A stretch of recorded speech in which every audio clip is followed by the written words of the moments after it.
This whole time, I've been worried that I don't know what I'm doing. And the truth is, I don't. But at least I'll be able to do it with my friends by my side.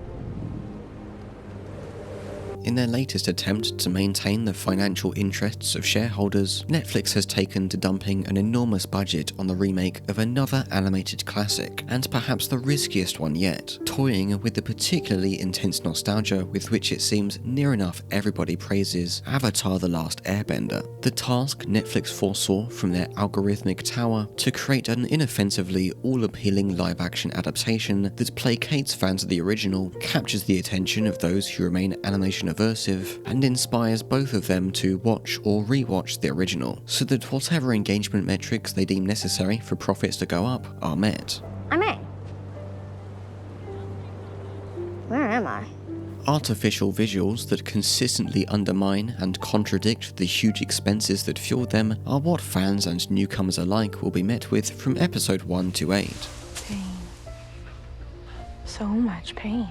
Starting off as positive as possible, where the artificiality somehow appears the least egregious with the bending. Perhaps action scenes just pose as an eye-catching enough distraction, but the martial arts choreography and how it's integrated with the environmental creativity of the bending is about as accurate to the original as anyone could have expected a live-action TV show to be. Nobody should be surprised, for instance, that it isn't as inventive or expressive or impactful in its movement and colour as the original. They tried to salvage it with a few too many uses of slow motion, but the coherence of the action's general awkwardness is mostly lessened by some choppy editing, messy close-up camera work, and an overuse of subsidiary effects that I assume are either an attempt to make the action more immersive and impactful, or hide its unrealistic qualities behind blurred smearings of digital mud, lens flares and camera shakes and water droplets, and we're not far from something hitting and leaving a big crack on the camera lens itself. There are easily fixable misrepresentations of the bending, like airbending being turned into telekinesis. If you really think about it, airbending could just be like telekinesis. I could just like airbend whatever I want to me. Waterbending not having comparable levels of combative oomph to the other three, or the disproportionate amounts of physical exertion that goes into certain stronger displays of power. But on the whole, the season's bending does well with the reported $120 million budget. Not well enough to rival the blockbuster movies these post-Game of Thrones TV shows like to pretend they can compare to, but nothing to scoff at. The highest concentration of out-of-place oddities of action occur in the final episode, when a Fire Nation fleet attacks the Northern Water Tribe at night, and we're all familiar with how darker lighting can be used to mask where live action and CGI don't blend together so well, such as an entirely CGI sequence of faceless soldiers finding their boats capsized by the wrath of the Godzilla monster Aang has turned into.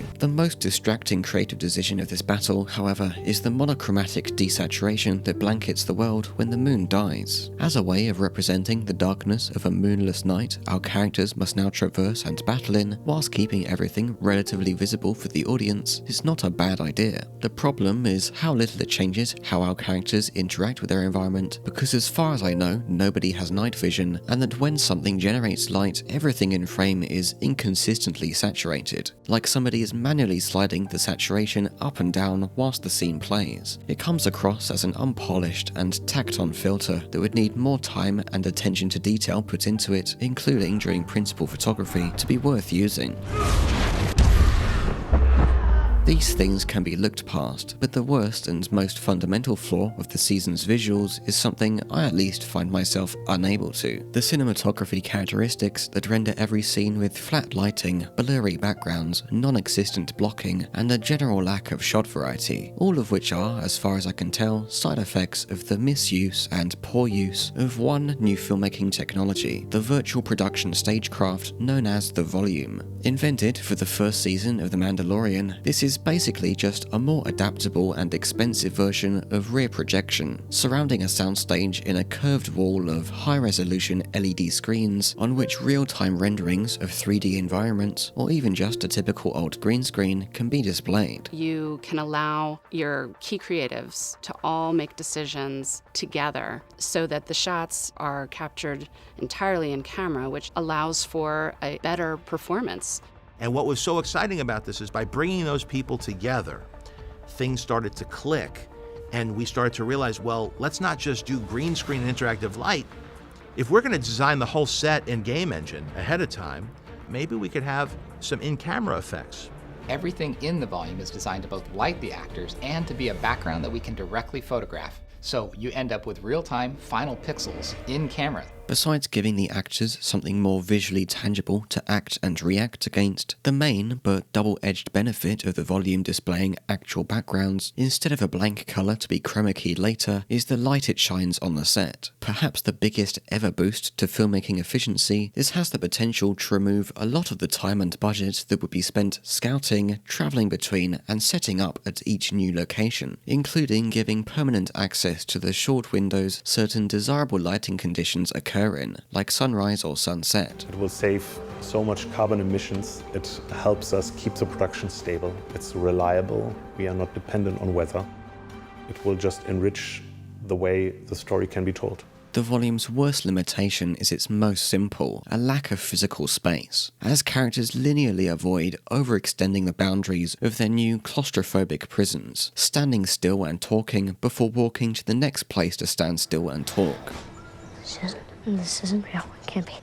It's another trick. This isn't just a case of live action and animation differing. This is a bad example of live action altogether. It should therefore come as no surprise the flaws extend to other non-visual elements of the production as well, namely the wavering extents of simplified and sanitized plot and character details expressed via poorly directed expositionary dialogue and wonky performances. I know who I am. I'm the Avatar.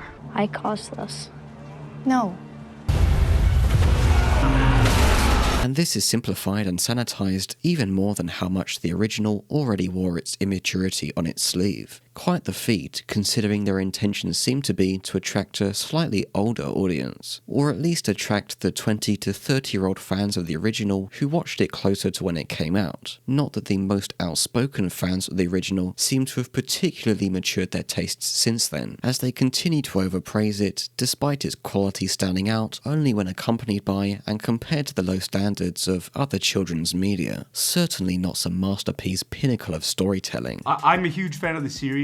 Myself, I did not watch it in 2005, but I have to say that pretty much everybody who worked on the show, like behind the camera too, like, and this is the lovely part about working on a show like this, is when you have actual fans working on the show, the attention to detail, the stakes for everybody is up there, because if it's something that you love, you want it to look the best, you want it to be the best. It's not just another job.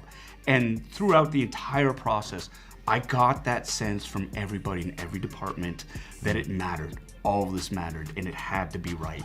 I think we wanted to make them feel like real people with real emotions. Yeah, I think giving it a new level of emotion. In the OG, you can't really see as much emotion on a face like as you can in like real life. So it's fun to bring that to life as well, and like build new layers into scenes that we already know and love, you know?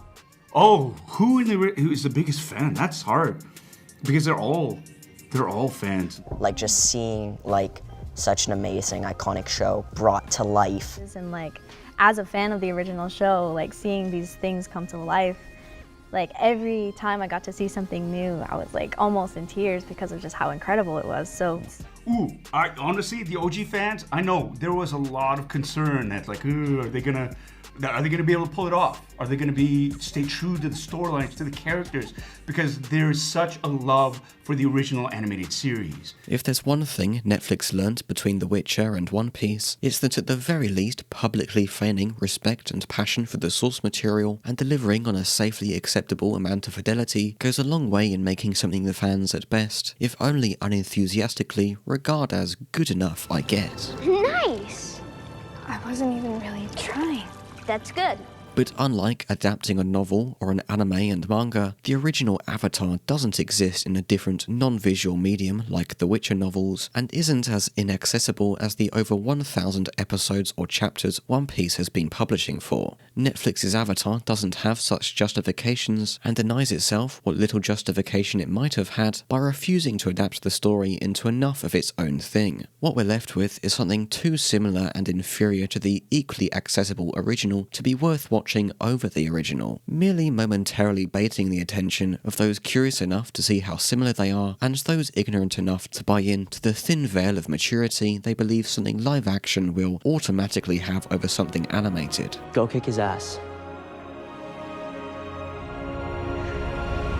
Already fighting the suspension of disbelief limitations inherent to live action, and the charm of the original being so strongly rooted in its animation, they chose the cowardly non-committal route of what has turned out to be an incongruent blend of simplistic PG storytelling and bland grittiness. Not an all-appealing, but an all-appeasing lack of unique style or direction, wearing the skin of the original's iconography without committing to its childish sensibilities, or reimagining enough of the plot and characters to make a darker Game of Thrones adjacent adult TV show so many companies still want to replicate the cultural phenomenon of. As a consequence, this season comes across as our young protagonists playing dress-up and role-playing an abridged version of the cartoon they've been recently collectively obsessing over, occasionally running up to their parents, uncles, aunties or grandparents to be reminded of and steered towards the next plot beat of their silly little make-believe adventures, where they state their narrative intentions out loud to each other, fail to stop and breathe and take in the scenery, misrepresent or straight up don't represent anything resembling nuanced or well-paced character development, and avoid serious injury or trauma whilst the surrounding imaginary NPCs burn to death. I won't go into any specifics, other people who actually like the original can more confidently provide insight into, but even only vaguely recalling what I several years ago found myself disappointed by when I wanted to see what the fuss was about, I can tell the first season of this live action translation ran into some predictable and easily avoidable shortcomings, largely because they still would have been shortcomings regardless of any comparison to an original. They could have aged up the main characters and properly matured their storylines and that of the war with the Fire Nation, or better yet, fleshed out an entirely new storyline in an untouched corner of this world people clearly love enough that they would gladly gobble up something new. Alas, the Netflix formula requires only that they make something good enough that people don't rush to cancel their subscriptions in disgust. Subscribe for more. Okay.